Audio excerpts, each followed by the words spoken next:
Denise Ayala. Vamos a hacer conmigo la parte teórica de lo que es gastroenterología. Actualmente trabajo en el INE Centro. Producción, vemos más cáncer ahí, ¿no? Pero no quiere decir que no vemos algunas otras patologías. La organización del segmento de gastroenterología se va a dividir en 5 clases, que son más o menos 2 semanas y media de actividad.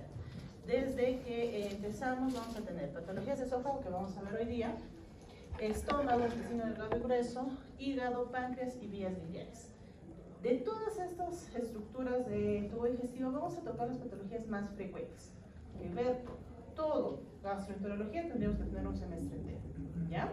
Entonces, por favor, anoten estas literaturas. Vienen en su examen. Entonces, es necesario que ustedes puedan leerlos, ¿ya? ¿Está? Uy. ¿Ya está? ¿Sí? A ver. Consenso de Lyon está sobre todo relacionado a lo que es enfermedad por reflujo gastroesofágico, ¿ya? Lo que es Maastricht 6 está en relación a la patología más frecuente en estómago, que es el Helicobacter pylori. Roma 4, todavía no sale el 5, está relacionado a las patologías de tipo funcionales del tubo digestivo. Enfocándonos un poquito más en el intestino grueso y delgado, ¿ya? Criterios de Baveno están en relación a patologías de hipertensión portal, siendo su primera causa cirrosis hepática. Ya, ojo que no es la única, cuando lean van a ver que no es la única causa de hipertensión portal. Y por último, los criterios de Tokio, que están en relación a patologías de la vía biliar, tanto como colangitis y colecistitis, ¿ya? Bien. Entonces, ¿preguntas hasta acá? Muy bien. La hora es un poquito pesada, pero vamos a tratar de hacerlo lo más dinámico posible.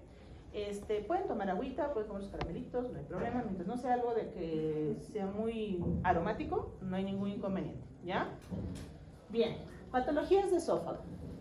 Cuando nosotros hablamos de esófago, vamos a ver que es la primera estructura del tubo digestivo.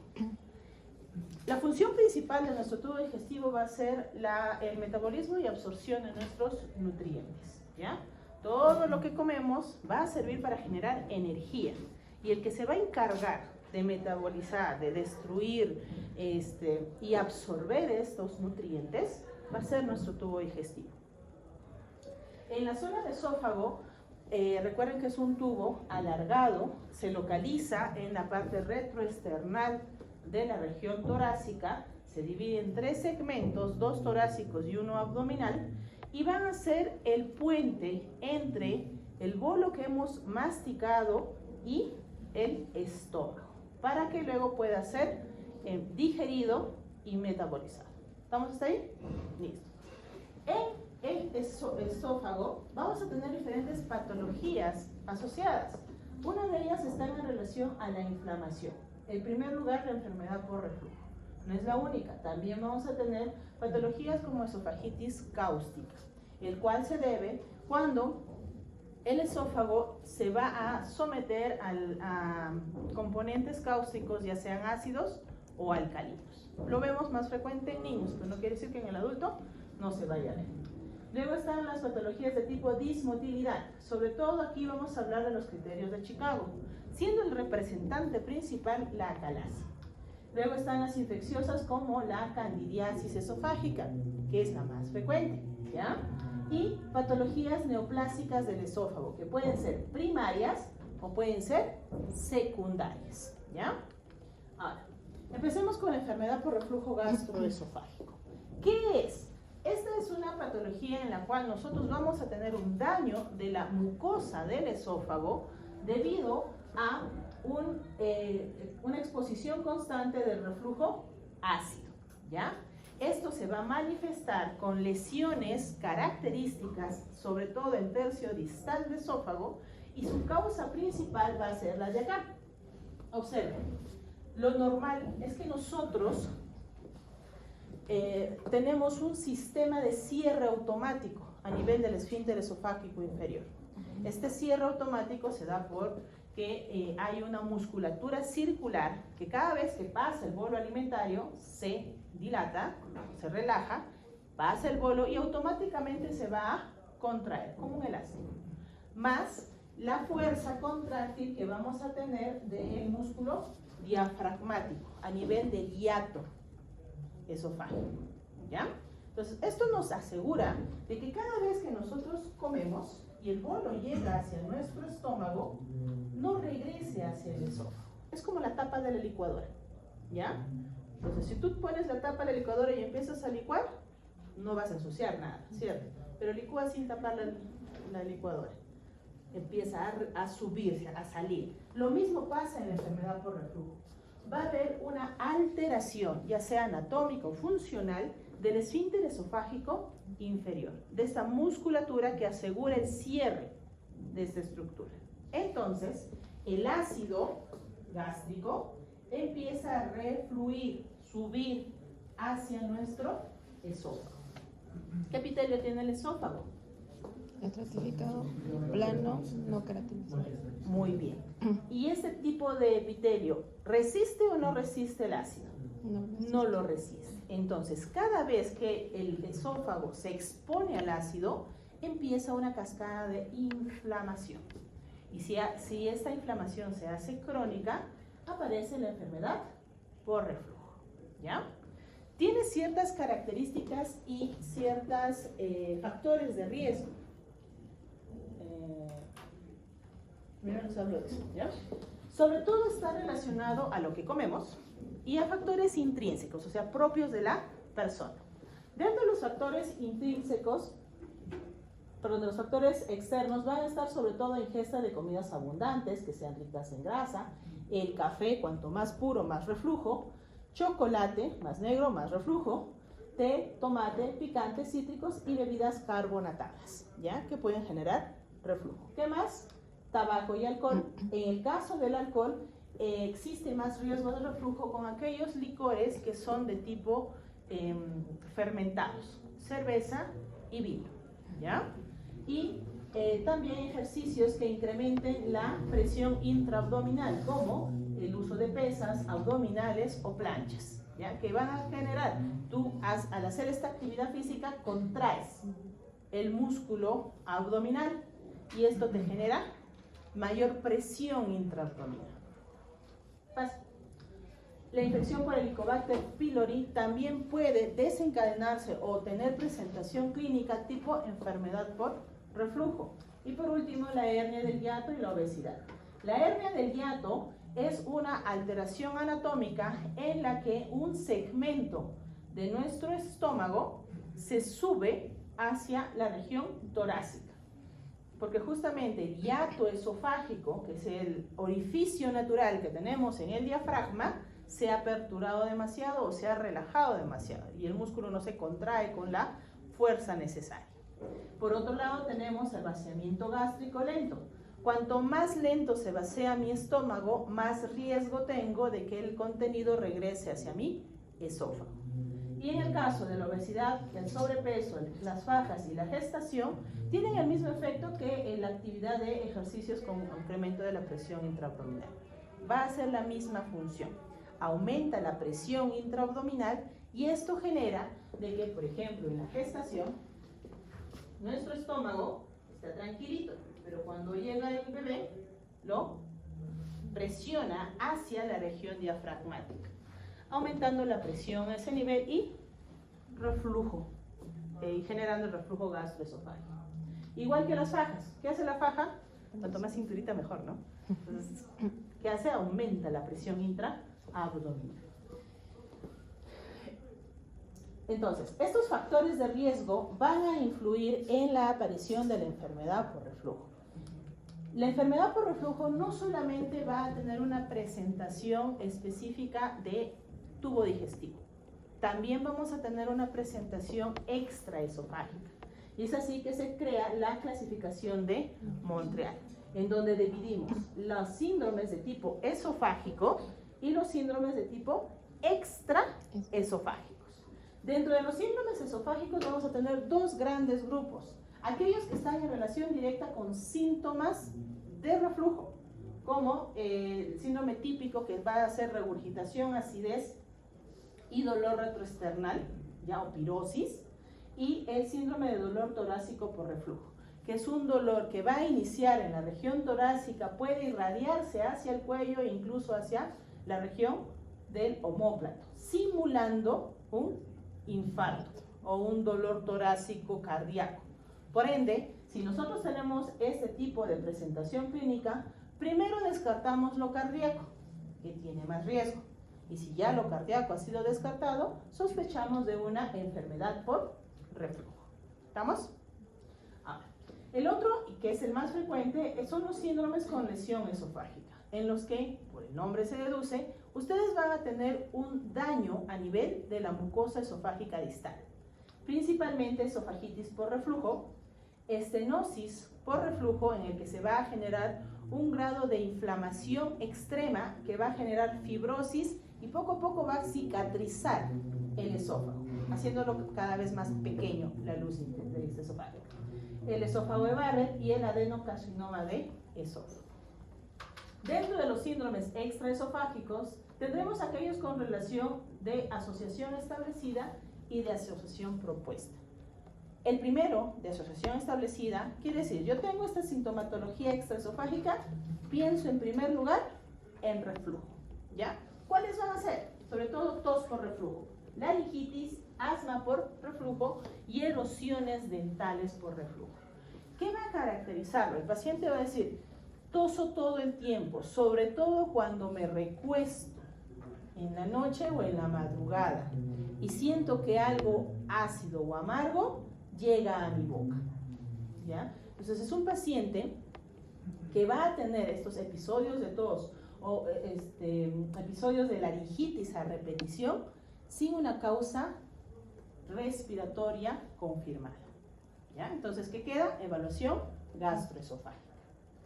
Y las de asociación propuesta son aquellas patologías que si se presentan con frecuencia debemos sospechar de enfermedad por reflujo, pero no tiene una asociación tan fuerte como las otras patologías.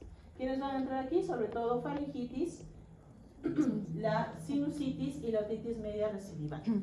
Doctora, pero si aquí está el esófago, ¿cómo llega al oído, no? Recuerden que anatómicamente ustedes tienen un orificio que comunica la orofaringe con el oído medio. ¿Cómo se llama? Eustaquio. La trompa de Eustaquio. Entonces, si el ácido se mete por la trompa de Eustaquio, va a llegar directamente al oído medio, generando otitis media recidivante o a repetición.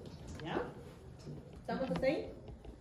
Bien, en la epidemiología, más o menos el 20% de la población mundial tiene enfermedad por reflujo gastroesofágico. Algunas literaturas mencionan que no hay una diferencia entre varón y mujer. Sin embargo, en nuestra población se ve más frecuentemente la presencia de esta patología en mujeres, ¿ya? Por los diferentes factores. La prevalencia, cuando tenemos los dos síntomas principales, que son la pirosis y la regurgitación, puede aumentar hasta un 48%. Y dependiendo de la geografía, también va a variar la prevalencia de esta enfermedad, siendo en países occidentales del 10 al 20%, y en cambio en los asiáticos solo hasta un 5%. Recuerden que la enfermedad por reflujo no solamente va a ser atribuible a alteraciones fisiológicas, sino también anatómicas. ¿Qué más va a influir en que aparezca la enfermedad por reflujo? Medicamentos.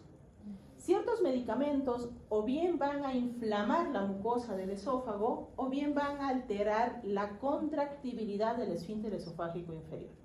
Los que inflaman, sobre todo, van a ser los AINES, el ácido ascórbico, antibióticos como la tetraciclina, doxiciclina y clindamicina, que pueden generar daño esofágico.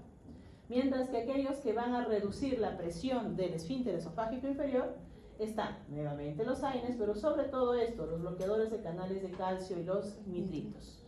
Entonces, un paciente que recibe por otra patología bloqueadores de canales de calcio tiene más riesgo de hacer enfermedad por reflujo, como reacción adversa al medicamento que ya está recibiendo. Y el otro es el vaciamiento gástrico. Recuerden que cuanto más lento es el vaciamiento, más riesgo de enfermedad por reflujo.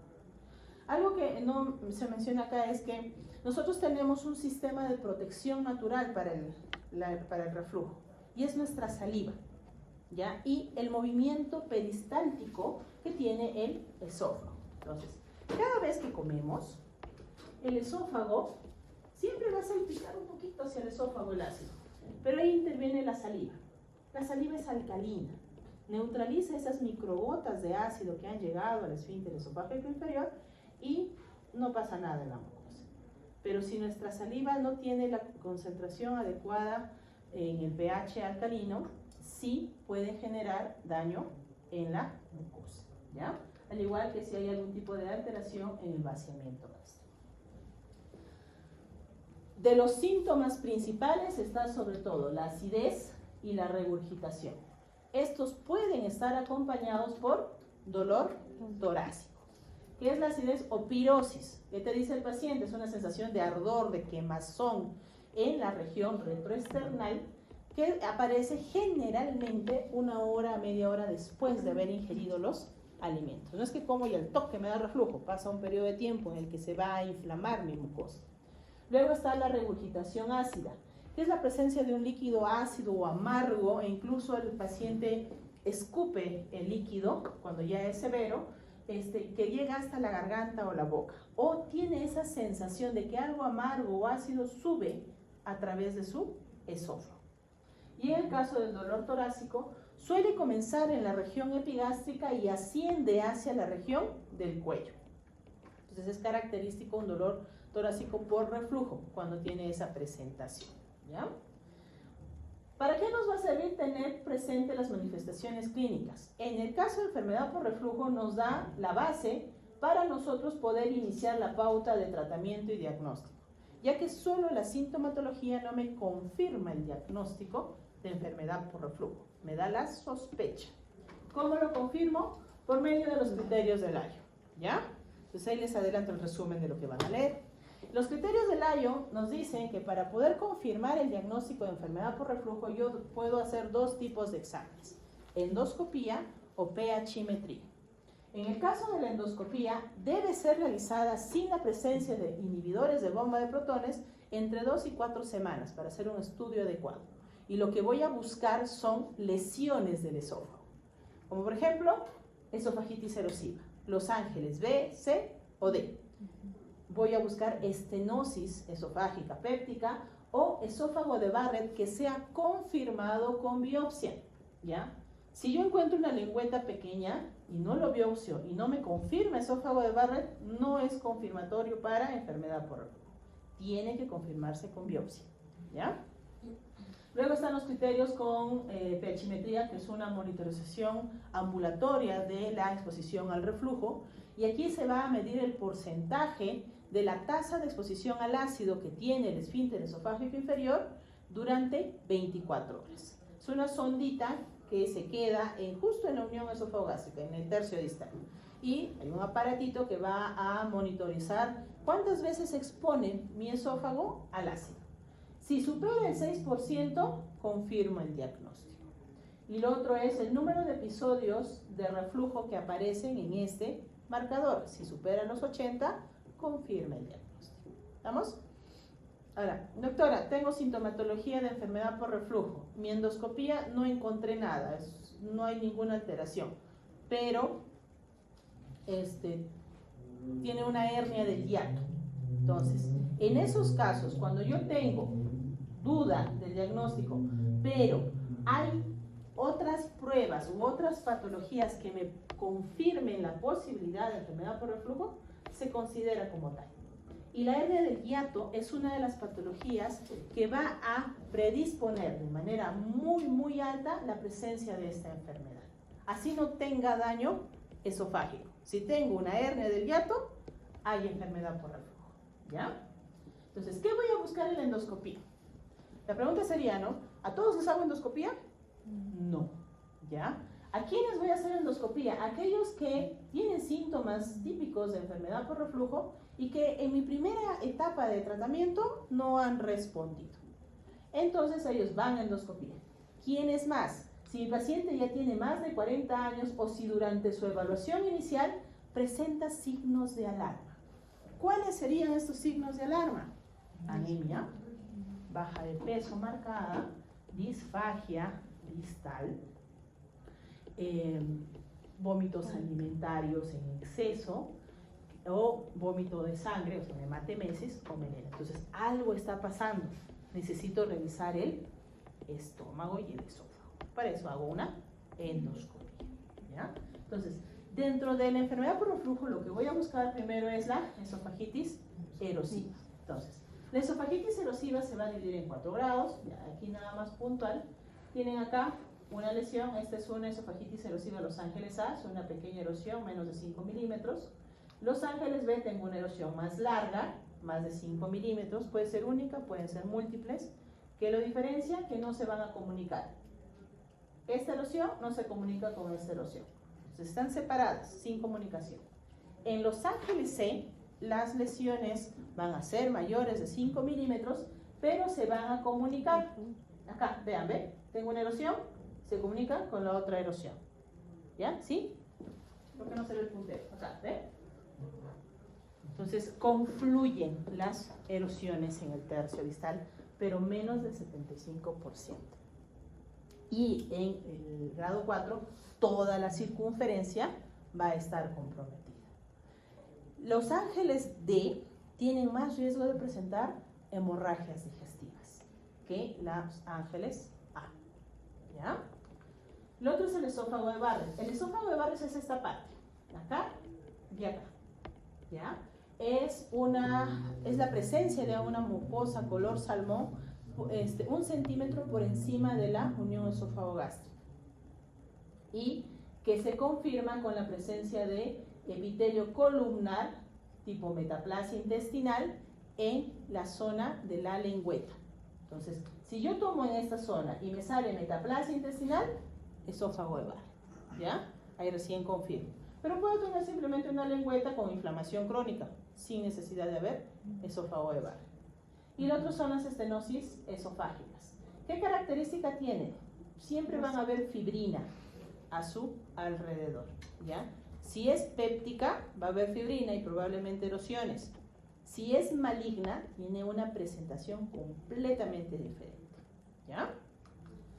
Y la hernia del hiato es esto.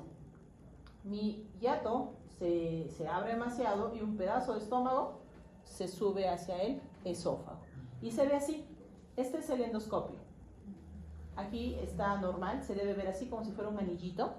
Cuando hay hernia del hiato hay una separación entre el endoscopio y el borde del estómago. Aquí está mucho más marcado y aquí ya está recontraabierto. ¿Ya? Entonces ahí usamos una clasificación que es de Hill, H-I-L-L, para determinar el grado de hernia o el signo de campana y hernia del hiato que tenemos. De los 4 tipos de hernia del hiato que ustedes van a encontrar probablemente cuando vean cirugía, la de tipo 1, que es la de deslizamiento, es la más frecuente, que es relacionada con enfermedad por reflujo, ¿ya? Y en el caso de la pH-metría, lo que vamos a buscar es medir la exposición anormal del ácido. No olviden eso. No solamente eso, sino también que voy a ver la dirección que tiene el movimiento esofágico. Recuerden que un sistema de protección es la peristalsis del esófago. Entonces, si en vez de irse de arriba para abajo, se va de abajo para arriba, obviamente va a generar más riesgo de reflujo, ¿ya? Y lo otro es ver si es netamente ácido o si es no ácido o mixto. Sobre todo eso se va a dar cuando, asociado al ácido gástrico, ustedes tienen reflujo biliar. La bilis que llega hasta el esófago. Entonces, el manejo es un poquito diferente. Eso ya para acabar acá. Si yo sospecho de enfermedad por reflujo, lo primero que tengo que ver es, ¿tengo síntomas típicos? ¿Cuántos años tiene? Y si tengo o no signos de alarma. Si no tengo ninguno de ellos, empiezo con tratamiento y veo si a las 2 a 3 semanas hay mejoría clínica.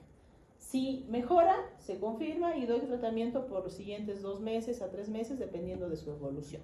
Debe mejorar en más del 50% una vez iniciado medicación.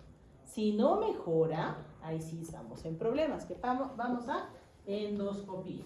Y la endoscopía nos va a permitir evaluar si hay o no signos de esofagitis por reflujo, si tenemos estenosis o esófago de Barrett, ¿ya?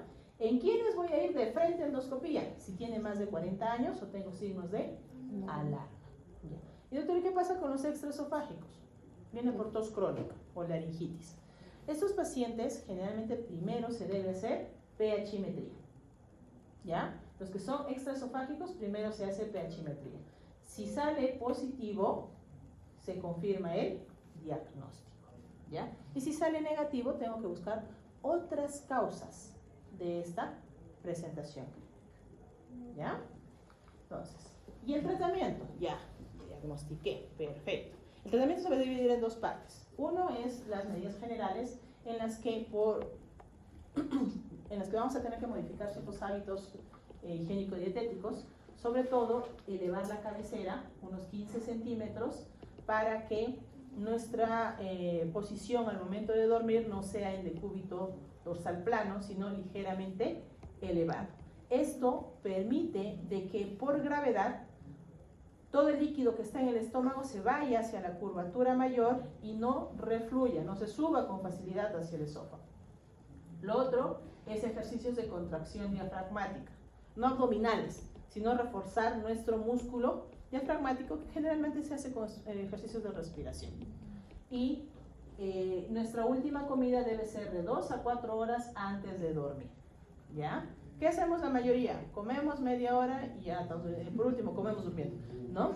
No. Si hacemos eso, lo que provocamos es que nuestro proceso de digestión y peristalsis se enlentezca y tienes más riesgo de reflujo, ¿ya? Y obviamente nuestras cenas deben ser ligeras en la mayoría de casos, porque pónganse un chaufa así bien taipado con su gaseosa, a ver si pueden dormir. Todo el rato están con la sensación de llenura, de pesadez. Entonces, y eso aumenta cuanto más edad tienes. Pues ahorita están jóvenes, no sienten, pero ya lleguen a los 40 y van a ver. ¿Ya? Luego, ¿qué cosa vamos a evitar? Los estimulantes fuertes del ácido gástrico, ¿ya? Como el café y el alcohol principalmente. Tabaco, ciertos fármacos que, como hemos visto, si están presentes, hay que ver la forma de o retirarlos o modificarlos para que no aumente el reflujo.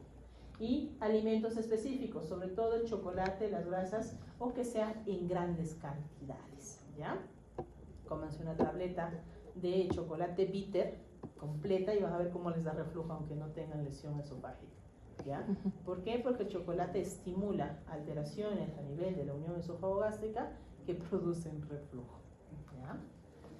Y el tratamiento farmacológico gold estándar va a ser la administración de inhibidores de bomba de protones de 1 a 2 veces al día, dependiendo de la sintomatología, ¿ya? Tienen acá la lista de la mayoría de los inhibidores que hay, usen el que tengan a la mano. Y también podemos usar agentes procinéticos, que quiere decir que van a estimular el vaciamiento gástrico, ¿ya? Entonces, si mi problema es que se vacía lento, le doy un medicamento que lo vacía más rápido, ¿ya? Y dependiendo de las lesiones que yo pueda encontrar en el esófago, puedo darle antiácido simplemente o alginato sucralfato. El sucralfato sobre todo se da cuando hay lesiones erosivas o ulceradas, porque esto cubre la mucosa y permite una regeneración adecuada del epitelio. Y en el caso del alginato tenemos en una marca llamada Milpax, que lo que va a hacer es generar una capa viscosa que empieza a flotar y obstruye el orificio de salida a nivel de la unión esófago-gástrica. Entonces, el ácido rebota nada más en este tapón que se ha formado de contenido viscoso y ya no sale hacia el esófago. Generalmente el sucralfato ustedes deben darlo 1 hora antes de las comidas porque necesitan generar una capa de la comida, pero el alginato se da 30 a 15 minutos después de la comida porque necesitas que la comida esté adentro y generar el tapón, ¿ya? ¿Queda clara esa parte? Sí. ¿Preguntas? Ya, voy a acelerar ya porque no nos va a hacer tiempo. Si la terapia de medicación no funciona, tratamiento médico, pasamos al tratamiento quirúrgico. ¿Quiénes van a cirugía? Específicamente aquellos que tienen esofagitis erosiva, tienen condiciones como una hernia del hiato o una hipotonía del esfínter esofágico inferior, o un reflujo nocturno marcado, que hayan tenido inicialmente una buena respuesta a inhibidores de bomba y que a la evaluación de la motilidad esofágica esta esté normal. ¿Por qué? Porque si esto está alterado, así le haga la cirugía, va a seguir con los síntomas. Porque probablemente el problema no sea la unión esófago-gástrica, sino otra estructura. Sobre todo si está en relación a patologías funcionales. Ponte que el paciente tenga fibromialgia o un síndrome de intestino irritable ya diagnosticado y empieza a hacer reflujo, el problema no está directamente en el esófago, sino en el eje cerebro-intestino, que vamos a ver cuando veamos colon, ¿ya? Entonces, ¿qué se hace? La cirugía de Nissen. ¿Qué va a buscar? Aumentar la porción intraabdominal del esfínter esofágico inferior, se lo jalo, repara el hiato diafragmático y aumenta la presión justo a nivel de la unión esófago-gástrica. Se hace como una especie de colchoncito que abraza a la unión esófago-gástrica y refuerza el tono que tiene esta presión. Nada más que no lo abrace mucho porque si no pasa a ser aplasia, ¿ya? Muy bien. La candidiasis esofágica es una patología infecciosa del esófago. Cándida van a tener en todo el tubo, ¿ya? Desde la boca. Pero vamos a enfocarnos en candidiasis esofágica. De las patologías infecciosas es el más frecuente. 88% de los pacientes con esofagitis infecciosa es por cándida. Luego viene el herpes y el citomegalovirus, ¿ya? De edad media, promedio 55 años y la incidencia de candidiasis esofágica va hasta un 5.2% en la población. Ahora, como le decía en la mañana en la práctica, ojo, candidiasis esofágica no es igual a VIH, ¿ya? No, borren eso de su chip. ¿Por qué? Porque la inmunosupresión no solamente se va a dar en esa patología, sino en otras patologías más que van a deprimir de manera humoral nuestro sistema inmunológico. ¿Quiénes van a estar? Si bien es cierto, VIH es como que en el primer lugar con 9.8, sobre todo si disminuye hasta los CD4 menos de 200, comorbilidades como diabetes mellitus, medicamentos sobre todo de tipo corticoides o neoplasias sometidas a quimioterapia y radioterapia predisponen la aparición de candidiasis esofágica. ¿Por qué? Porque nuestra cándida es un microorganismo, ¿cómo se le llama? Oportunista, muy bien. Está en nuestra flora normal. Todos tenemos, aunque sea una cándida circulando por ahí.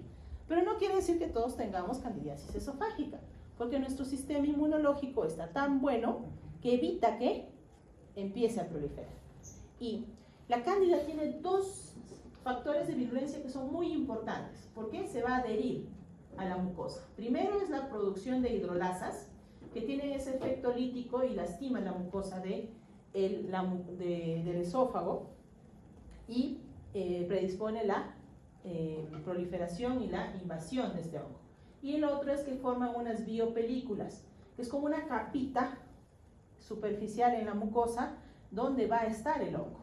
Y poco a poco va a ir sembrándose en la mucosa desde el esófago. Entonces, ¿qué va a pasar? Si yo estoy inmunocompetente, o sea, todo está perfecto en mi sistema inmunológico, así venga la cándida, mi sistema, mi epitelio va a estar intacto. El proceso de homeostasis con mis leucocitos y sobre todo por mis polimorfonucleones va a responder bien y la mucosa va a encontrarse en un estado normal. Pero en cuanto se dé una disminución de mi flora normal, de la homeostasis de la mucosa esofágica, la cándida empieza a infiltrarla, se adhiere gracias a estas hidrolasas y empieza a dañar la mucosa esofágica. E incluso si se profundiza, puede llegar a hacer una diseminación sistémica, ¿ya? Entonces, ¿cómo voy a ver yo la cándida? Lo voy a ver como unas placas blanquecinas distribuidas en el esófago. Los síntomas, la mayoría, son asintomáticos. Como el paciente que vimos hoy día. ¿Le duele algo? No. ¿Por qué viene? Bueno, era para otra razón la endoscopía, pero ¡oh, sorpresa! Cándida, ¿ya? Entonces, pero si da sintomatología, generalmente va a ser disfagia, odinofagia y dolor torácico retroesternal. Doctora, ¿qué diferencia entre disfagia y odinofagia? Bien, la odinofagia es el dolor al deglutir, ¿ya? ¿Se han enfermado de amigdalitis? Ya, cuando pasan el agua, duele, ya, eso es odinofagia, ¿ya? En cambio, la disfagia es la dificultad para deglutir. Siento que no pasa, que se atora, ya sea en la zona superior o en la zona inferior. Tiene la sensación de que la comida o el bolo alimentario se ha quedado atorado, ¿ya? Esa es disfagia. El síntoma principal va a ser la odinofagia, es el más clásico en la candidiasis esofágica. Y sí, puede sí asociarse a candidiasis orofaringia. Entonces, si yo evalúo al paciente y veo placas en la boca, debo sospechar de que puede tener también en el esófago, ¿ya? Y para eso nos llaman a nosotros, así introducimos el endoscopio y vemos si tiene o no tiene, ¿ya? El diagnóstico va a ser endoscópico, vamos a ver placas a ese nivel, puede incluso aparecer úlceras esofágicas cuando hay mayor infiltración y daño del epitelio esofágico, y ahí debemos buscar las causas, buscar más información sobre la inmunodepresión que tenga nuestro paciente. Utilizamos la clasificación COTSI para evaluar candidiasis esofágica, en donde el grado 1 hay placas ligeras, menos de 2 milímetros, pequeñitas, con pequeña inflamación, sin edema y sin heridas, sin ulceración. El grado 2 ya son placas un poquito más elevadas, que pueden o no confluir y son más de 2 milímetros, y hay inflamación, pero no hay úlceras. En el grado 3, ya que había una confusión, ahora lo corrijo, ya va a haber una ulceración, y en el grado 4 incluso puedo ver en toda la mucosa esofágica estas placas blanquecinas, que al ser desprendidas se verá en la parte interna ulceraciones y una hiperemia muy marcada a ese nivel. El tratamiento, fluconazol en primera línea, puedes darle 200 a 400 dependiendo del grado, puedes darle hasta 15 a 21 días, en algunos casos le damos 7 y evaluamos para ver si ya corrigió o no. Si no tiene tolerancia oral, puedes optar por tratamiento endovenoso hasta que se dé la tolerancia oral, y de ahí continúas con vía oral.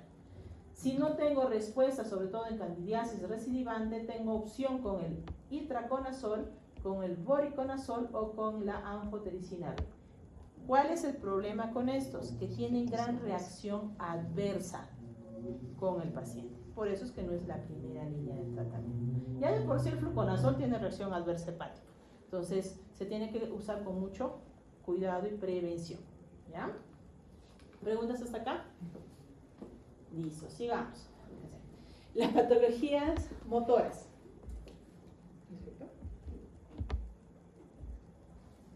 Aquí vamos a hablar sobre todo de las dismotilidades. ¿Qué quiere decir? No se mueve bien el músculo. ¿Ya? Entonces, vamos a tener aquellos que van a tener trastornos en el tracto de salida de la unión esófago-gástrica, o sea, en el tercio distal del esófago, en los que están representando las acalasias. Y hay otros trastornos de la peristalsis, donde puede haber espasmos esofágicos distales, hipercontractibilidad esofágica, motilidad esofágica inefectiva y contractibilidad ausente del esófago.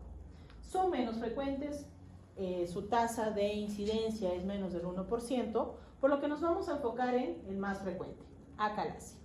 La acalasia es una patología en la cual se va a dar una degeneración de los ganglios del plexo mientérico. ¿Cómo se llama? Auerbach. Auerbach, muy bien. ¿Y qué va a generar? Va a generar una aperistalsis del cuerpo esofágico y un aumento de la contractibilidad del esfínter esofágico inferior, ¿ya?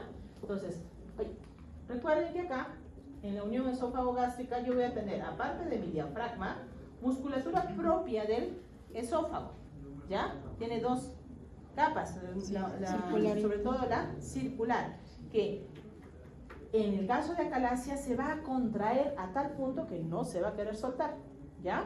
Entonces, al haberse dañado los plexos mientéricos, se va a dar una alteración entre los neurotransmisores inhibidores y los neurotransmisores excitadores, disminuyendo la concentración de óxido nítrico y péptido intestinal vasoactivo. por lo que va a haber mayor actividad colinérgica sin una oposición marcada, por lo cual no va a haber relajación de la musculatura circular. No hay un daño de la mucosa esofágica como tal en la acalasia. El problema está más que todo en la musculatura, ¿ya? Entonces, lo que va a pasar es que esta musculatura circular va a estar bien contraída. Los síntomas principales va a ser la disfagia, pero es una disfagia distal, ¿ya? Entonces, el paciente deglute, pero siente que se queda atorado, que no pasa, se queda ahí atrapado en la región retroesternal. Puede haber regurgitación, pérdida de peso, dolor torácico, pirosis, tos nocturna e incluso aspiración. ¿Por qué puede haber pirosis si no sale el ácido? ¿Por qué sería? Por la saliva. Por la saliva. Porque va a haber un proceso de fermentación, ¿ya? Su saliva tiene amilasa y ustedes van a seguir pasando saliva. Y la comida que quede en el esófago, porque no pasa hacia el estómago, empieza a fermentarse. Y eso va a generar inflamación esofágica secundaria a la acalasia, ¿ya? Y ahí que nosotros usamos un score que se llama el score de Eckhart para valorar el grado de acalasia que tenemos. Entonces, ¿qué vemos? Disfagia, regurgitación, dolor retroesternal y pérdida de peso. Cuanto mayor el número, peor es la enfermedad, ¿ya? Entonces, esto nos va a servir a nosotros para poder definir qué tan severa es la acalasia y también ver si estamos frente a uno de sus diagnósticos diferenciales principales, que van a ser los cánceres, ¿ya? Cáncer de esófago distal, cáncer de cardia son los principales, pero no los únicos. ¿Qué más voy a tener? Mama, pulmón y hepatocarcinoma por compresión extrínseca a nivel de la unión esófago-gástrica, que puede simular una acalasia. Luego están acalasias secundarias, sobre todo cuando se hacen fundoplicaturas muy cerraditas, entonces terminas de cerrar la unión esófago-gástrica, o bandas gástricas que han generado un proceso de cicatrización y cierre de la unión esófago-gástrica. Y por último, descartar enfermedad de Chagas si es que hay sospecha clínica, ya sea epidemiológica o en su manifestación clínica. ¿Cuándo sospecho? Cuando tengo disfagia, sólidos y líquidos a la vez, ¿ya? Eso sí necesito que quede claro. La acalasia va a presentar disfagia, sólidos y líquidos de manera paralela, ¿ya? Hoy día como un pan, me atoro. Tomo agua, me atoro. Entonces, es a los dos. Muy diferente a lo que pasa en una estenosis, ya sea por estenosis péptica o por cáncer, que va a ser progresivo. Empieza con sólidos y va progresando a líquidos, ¿ya? Luego, cuando hay regurgitación que no responde al tratamiento. Muchas veces la acalasia se sospecha primero de una enfermedad por reflujo y le dan inhibidores de bomba y no responde. Entonces ahí ya debo pensar que algo más está pasando y debo buscarlo. Entonces, para diagnosticar, lo principal va a ser la realización de la manometría esofágica, que es el gol estándar para el diagnóstico de esta enfermedad. Pero también debo hacer una endoscopía para descartar los diagnósticos diferenciales de la acalasia y un esofagograma o una tomografía tóraco-abdominal con contraste si es que mi sospecha está relacionada a algún tipo de tumoración. La manometría va a ser la prueba principal. ¿Qué es lo que va a hacer? Va a medir la contracción de mi esófago. Esta imagen es una manometría normal, es un trazo normal. Cuanto más rojito, más hay contracción. Cuanto más verde, no hay contracción, ¿ya? Y si no hay nada, cero contracción. Entonces, lo normal es esto. Yo degluto y se contrae, porque ya se cierra mi esfínter esofágico superior, y a medida que el bolo va pasando, se contrae la zona donde está el bolo alimentario, porque está haciendo un movimiento peristáltico. Y en el esfínter esofágico inferior, como está por recibir el bolo, se debe relajar. Entonces se va poniendo más amarillito, más verde, ¿ya? Eso es lo normal. ¿Qué pasa en la acalasia? Totalmente diferente. Tenemos tres tipos de acalasia según manometría, en donde voy a tener aperistalsis, no tengo ningún movimiento contráctil en el cuerpo del esófago y puede incluso alterarse la unión esófago gástrica. Voy a tener peristalsis fallidas en las degluciones con presurización panesofágica en más del 20% de las degluciones, o voy a tener aperistalsis y contracciones prematuras simultáneas, o sea, se contrae en cualquier lado, de manera diferente y tiene contracción muy marcada en la unión esófago-gástrica. ¿Para qué necesito saber el grado o el tipo de acalasia? Porque dependiendo del tipo voy a evaluar la respuesta al tratamiento y ver cuál es el tratamiento de mejor resultado de acuerdo al tipo, ya que el tipo 1 y el tipo 2 responden muy bien a la dilatación neumática o la miotomía de Heller, mientras que el tipo 3 tiene mejor respuesta con una miotomía endoscópica. ¿Ya? El tratamiento va a depender de mi tipo de acalasia y también me va a permitir decirle a mi paciente, usted tiene riesgo de que aquí 5 años vuelva a hacer los mismos síntomas o con lo que le vamos a hacer, queda ahí. ¿Ya?